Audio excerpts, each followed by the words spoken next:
It began with an unexpected knock on the door. For over 10 years, Frank had lived alone in that quiet house, his days measured by the rhythm of coffee brewing, mail arriving, and a memory of a family that once was. The war had given him discipline. Losing his wife, Margaret, had given him silence, and his daughter, Teresa, had given him absence. So when she appeared on his doorstep that gray Thursday afternoon, soaked from the autumn rain and clutching 2 worn suitcases, Frank stood frozen. "I need a place to stay," she said without making eye contact. Her voice had aged, hardened. There was no hug, no apology, just exhaustion. Frank stepped aside and opened the door wider. "Come in." He did not ask questions. He did not need to. A father always knows when his child is running from something. The house had not changed. The same family portraits lined the hallway. The same creaks in the floorboards whispered stories of Christmases long gone. And yet something shifted that day, something deep and unseen. Over dinner, Teresa barely spoke. She picked at the roasted chicken he had made. Her eyes avoided his. But Frank, though older, had not forgotten how to observe. 30 years in the military had taught him how to read silence. Later that evening, as he folded an extra blanket for her room, Teresa's voice reached him from behind. "Thanks, Dad." He nodded. "You are home now." But something about the way she said thanks, a stiffness, a calculation, lingered in his mind long after the lights were off. Days passed. Teresa settled into the house like a stranger borrowing space. She helped with meals. She cleaned the kitchen without being asked. She made polite conversation. But everything felt off. Frank noticed the way she paused whenever he discussed his pension or his health. How she would glance at the cabinet where he stored his medications. How she asked about his will, casually, as if it were small talk. Still, Frank buried the discomfort. She was his daughter. He wanted to believe this was a second chance. One afternoon, Frank felt a sharp pain in his stomach. It gripped him suddenly, forcing him to his knees on the cold kitchen tiles. His vision blurred. His breath came in ragged gasps. "Dad!" Teresa cried, rushing toward him. Her hands fluttered over his back, her face a mask of concern. "You look terrible," she whispered, touching his forehead. "You are burning up." Frank tried to focus. "Something's wrong. Feels like my stomach's tearing apart from the inside." She helped him to his feet, guiding him to a chair. "Maybe the turkey was bad," she offered. "You made me that sandwich for lunch, remember?" Her tone was gentle, but there was something in her smile. Too wide, too rehearsed. The kind of smile someone wears when they are hiding something. That night, she made soup. "Just something light," she said sweetly, placing the bowl in front of him. "Should help your stomach." Frank looked at the soup, then at her, and smiled. "Thank you, sweetheart. You always take care of me." But as she turned her back to fetch bread from the pantry, Frank did something he had not done in years. He listened to the voice of instinct, the same instinct that had kept him alive through decades of service. He reached out, and in one swift, silent motion, he switched the bowls. They ate in silence. Frank watched her closely with each spoonful. She smiled, she chatted, she looked, confident. Until gradually her movements slowed, her forehead dampened with sweat. She reached for her stomach and winced. "Dad," she whispered, "I feel terrible. I think I have food poisoning." Frank put down his spoon. And for the first time in years, he no longer saw the daughter he had raised. He saw a woman he did not recognize. The silence in the kitchen grew heavier with every second. Frank watched his daughter's hands tremble as she clutched her stomach. Her face, once so composed, now contorted in pain. Her eyes widened with a mixture of confusion and fear, and still, she said nothing. "I asked you a question," Frank said calmly. "What did you put in my soup?" Teresa shook her head. I do not know what you are talking about." But her voice cracked. Her denial was weak. Frank had seen stronger poker faces on enemy soldiers. "You were in the pantry when I switched the bowls," he said. I watched you add something. A white powder. I saw everything. Teresa tried to stand but winced, sinking back into her chair. It was not supposed to be like this, she whispered. You were not supposed to notice. Frank leaned back, arms crossed over his chest. I noticed everything. Tears pooled in Teresa's eyes, but they did not fall. She had always known how to cry on cue. I was not trying to kill you, Dad, she said. I just wanted you to get sick. Maybe go to the hospital. That is all. And why exactly would you want that? Her silence answered him.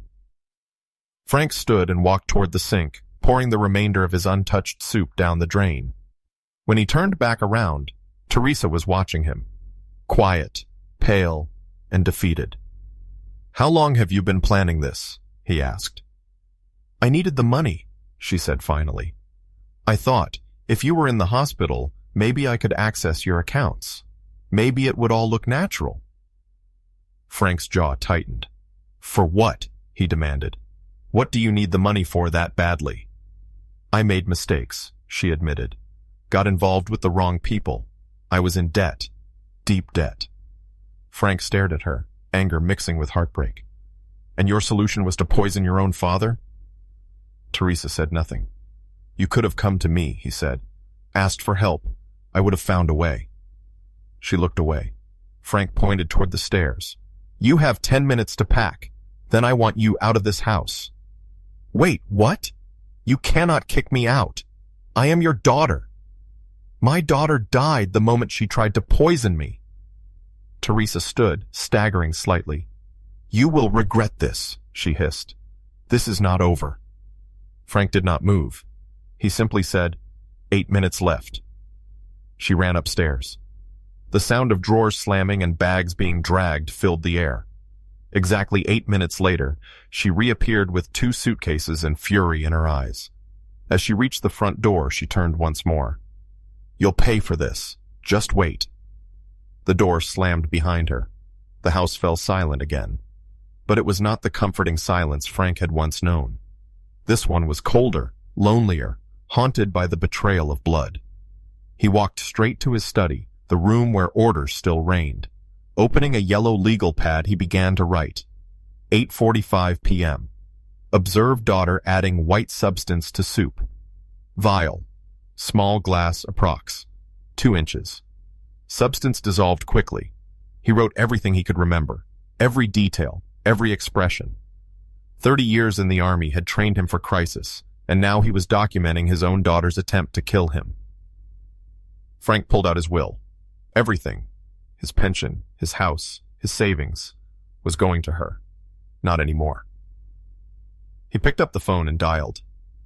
Emily Carter speaking. Emily, it's Frank. I need to change my will. Tonight. Frank? What's going on? My daughter tried to poison me. I have evidence. I need your help. There was a pause. Then Emily's voice returned, calm and sharp. I will see you first thing tomorrow morning. Frank hung up. His hands shook as he opened a drawer and pulled out a photograph. Margaret smiling back at him, her eyes full of warmth. He touched the edge of the frame. I'm sorry, he whispered. I did not protect her. The message stayed on the screen like a blinking warning. Hope you're feeling better tonight. We know where you live. Frank read it twice. Then a third time, he turned the phone off and set it gently on the table. His military instincts were no longer whispering. They were shouting. This was no longer just about betrayal. It was about survival. The enemy was not a stranger. It was his own child, and someone else. Frank opened his desk drawer and retrieved a locked case. Inside, neatly organized, were documents, contact lists, a flash drive, and a phone number Emily had once given him. If you ever face something you cannot handle alone, she had said, call Marcus Sullivan. He does not ask questions. He finds answers. Frank dialed. Marcus Sullivan, Private Investigations. This is Frank Harrison. Emily Carter gave me your number. There was a beat of silence. Then Marcus replied, What do you need, Mr. Harrison? My daughter tried to poison me. I have evidence. But I believe she is not working alone.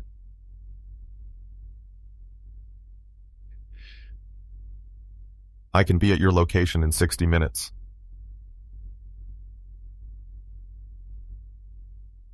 And exactly 60 minutes later, Marcus arrived. He was a quiet man in his 50s, with sharp eyes and the composed demeanor of someone who had seen everything and survived it. He shook Frank's hand firmly, then got to work. Frank laid everything out. The photograph of the vial, a timeline of events, the text messages, even the transcript of Teresa's words. Marcus studied the materials, nodding slowly. You have done more preparation than most clients ever do. That will help us. He opened his laptop, typed something quickly, and pulled up a series of images. Your daughter has been in a relationship with this man for 3 months. On the screen was a face Frank had never seen before. Narrow features, cold eyes, a slick smile. His name is Hubert Klein, age 32, known for scams and cons, real estate fraud, identity theft, seduction of women with assets. Frank stared at this photo. I have never seen him. He never came to the house.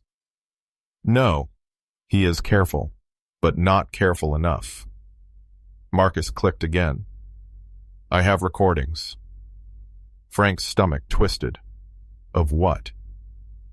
Conversations between Teresa and Klein, planning the poisoning, discussing dosages, timing, even what to do with the body afterward. Frank sat in silence. His daughter had not just made a mistake. She had been coached, manipulated, and she had gone along with it. How did you get the recordings? They always met at the same cafe, sat at the window, spoke openly. I had someone there within hours of your call. Marcus pulled out a folder. There is more. Klein has done this before. 3 times. One woman went to prison for embezzlement. One lost her house. One is still missing. Frank ran a hand over his face. And now he wants mine. He wants your assets and your silence. Frank stood up, walked to the window, and looked out at the street. How long before they come back? Marcus closed the file. Soon. They know the plan failed. Desperate people make rash moves.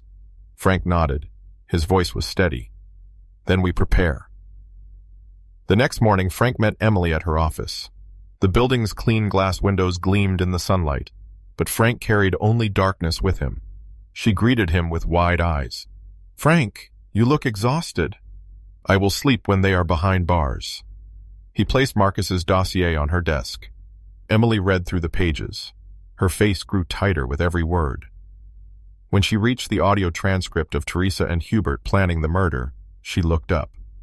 Frank, this is enough to go to court. Good, because I want her out of everything. The house, the pension, the life insurance. I want all of it stripped away. Emily hesitated. You are sure? I raised her. I loved her. I forgave everything, but I will not forgive this.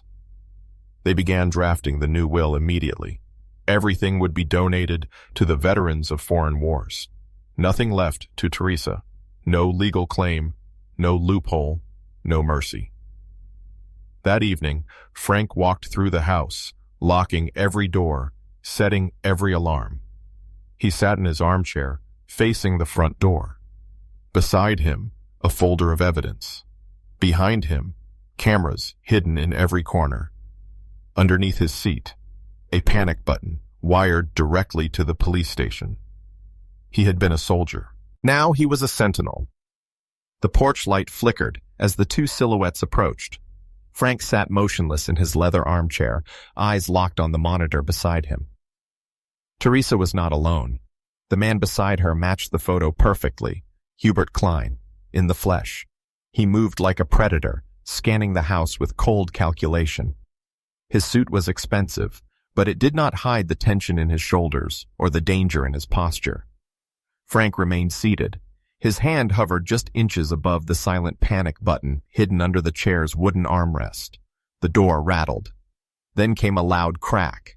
The deadbolt held, but the doorframe splintered, swinging open violently. Mr. Harrison, Hubert called, stepping inside uninvited. We need to have a conversation. Frank did not move.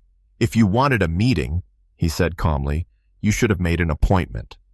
Teresa appeared next, stepping into the living room doorway. Her eyes were bloodshot, her expression tight with anxiety and fury.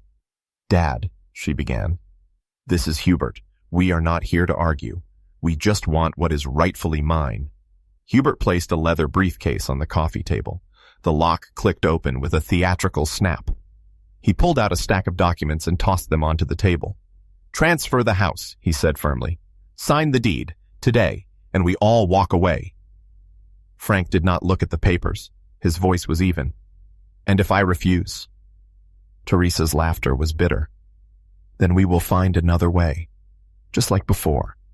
Hubert leaned forward, his face inches from Frank's. "Your daughter deserves this inheritance. You are just delaying the inevitable." Frank tilted his head slightly. "You mean the money you were planning to steal after murdering me?" Hubert's eyes narrowed. Teresa took a shaky step back. "That was a misunderstanding," Hubert said, trying to smile. "Just a little medication to help you feel more cooperative." Frank looked at Teresa. "Was it also a misunderstanding when you watched me eat that soup? When you smiled while I nearly collapsed?" She said nothing. Frank slowly raised his hand and pointed to the corners of the ceiling. "You see those?" he said. "Cameras, high resolution, audio and video. I have been recording everything since the night you tried to kill me." Hubert's face twitched. His eyes darted upward. "Those recordings will not be admissible in court," he snapped. "You need consent." Frank shook his head. "Illinois is a one-party consent state. I gave mine." Hubert's carefully crafted mask began to slip. He stepped closer, towering over Frank's seated frame. "You are going to sign those papers," he said through clenched teeth. "Transfer the house to your loving daughter, and forget this ever happened." Teresa moved behind him, her voice trembling. "Dad, just sign it. That is all. We will leave you alone afterward." Frank finally stood. He faced them fully, tall and steady, the quiet strength of a soldier in his stance. "You already tried to poison me once," he said. "You are not walking out of here with anything." Hubert slapped a pen onto the papers. "Enough talking. Sign the deed." Frank looked down at the documents. Then he looked back up. "I have a better idea." He pressed the silent button under his chair. Sirens were already on the way. Hubert's mouth opened to protest, but the sound of approaching sirens cut through the tension like a blade. Red and blue lights flickered through the living room curtains. Teresa froze. "You called the police?" Frank's voice was cold. 5 minutes ago. Silent alarm. Very reliable." Hubert spun toward the window, panic overtaking his smug confidence. "When?" "You were still in the driveway." Outside, car doors slammed. Boots hit the pavement. "Chicago police," a voice called out. Frank stepped aside calmly. "Come on in, officers. The intruders are right here." The front door burst open again, but this time with law behind it.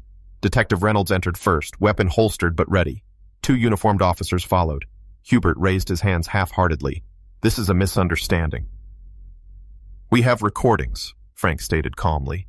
"Every word since they broke in." Teresa's shoulders sagged. "This is harassment," Hubert shouted. "This old man is unstable. You cannot trust anything he says." Reynolds stepped forward. "Sir, we have independent surveillance, witness reports, private investigator statements, and prior evidence. You are under arrest for attempted murder and conspiracy to commit fraud." The handcuffs clicked shut. Teresa turned to her father. "I will never forgive you for this." Frank did not blink. "I have already forgiven myself for protecting others from you." Hubert struggled, but the officers held him firm. Teresa did not resist. Her face was blank, her eyes empty. As they were led out the door, Frank watched them go without a word. The house was silent again, but this time it was the silence of peace, not fear. 3 weeks after the arrest, Frank sat in the witness box of the Cook County Courthouse.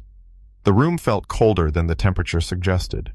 Its walls, white and clinical, echoed with quiet tension. No emotion, no family, just facts. Across the courtroom, Teresa sat at the defendant's table. Her once proud shoulders had slumped. The spark of fire that used to live in her eyes had dimmed into a dull, distant stare. She looked smaller somehow, weaker, like the weight of her decisions had finally landed on her back. Beside her sat Hubert Klein, still dressed sharply, but stripped of his arrogant charm. His jaw was clenched. His confidence now looked like a thin mask, barely holding together. Judge Martinez reviewed the final documents, her gavel poised like the sword of truth. The court has received audio recordings, video footage, private investigator testimony, police reports, medical analysis of the poison used, and clear evidence of financial motive. She looked up at Teresa and Hubert. You are both charged with conspiracy to commit murder, attempted poisoning, breaking and entering, and extortion.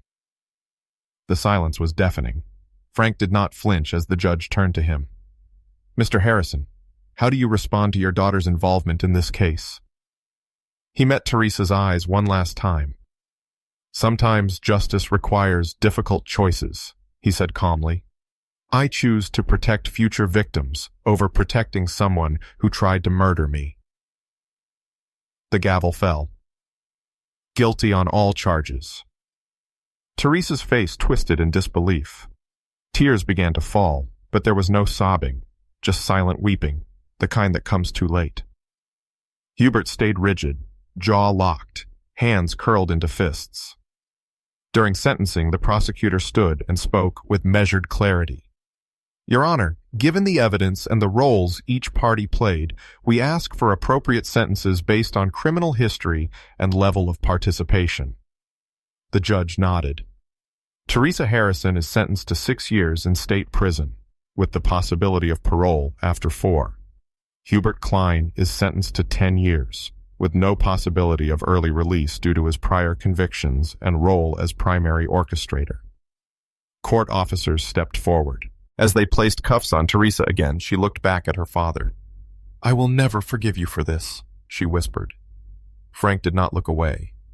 I have already forgiven myself for protecting others from you. Hubert did not speak. He only stared, his expression unreadable, as he was led out of the courtroom. Frank stood slowly. The courtroom buzzed with whispers, but he heard none of it.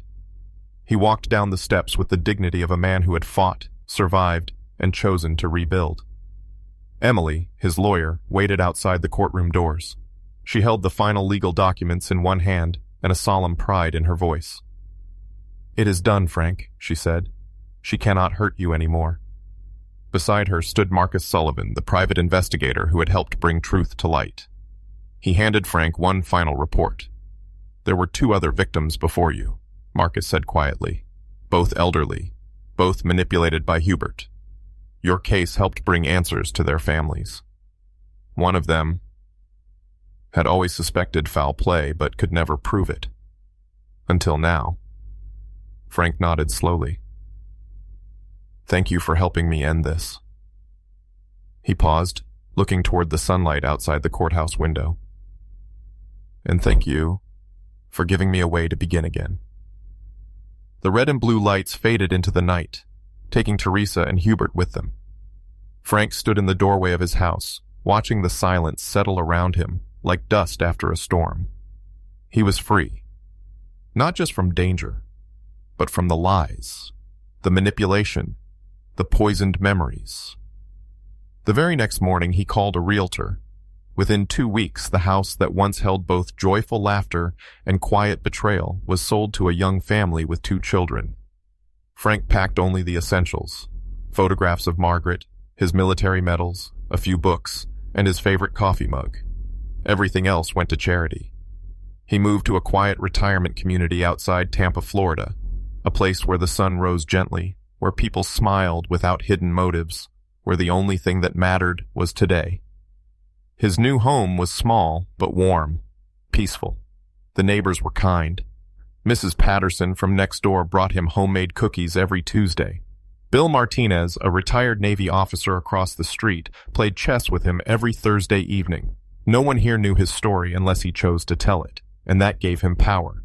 He volunteered at the local VA hospital, counseling other veterans dealing with family betrayals and elder abuse. His own experience became a source of healing for others. He was no longer a man hiding behind closed doors. He was a survivor, helping others find their strength. 6 months passed. One afternoon, he opened his mailbox and found a letter postmarked from the Illinois State Correctional Center. It was from Teresa. In the letter, she wrote about finding Faith in prison. She apologized, asked for forgiveness, and said she wanted another chance to be his daughter. Frank read the letter once. Then he placed it in a drawer with the rest of the legal paperwork. Some bridges, once burned, were not meant to be rebuilt. He had already said goodbye.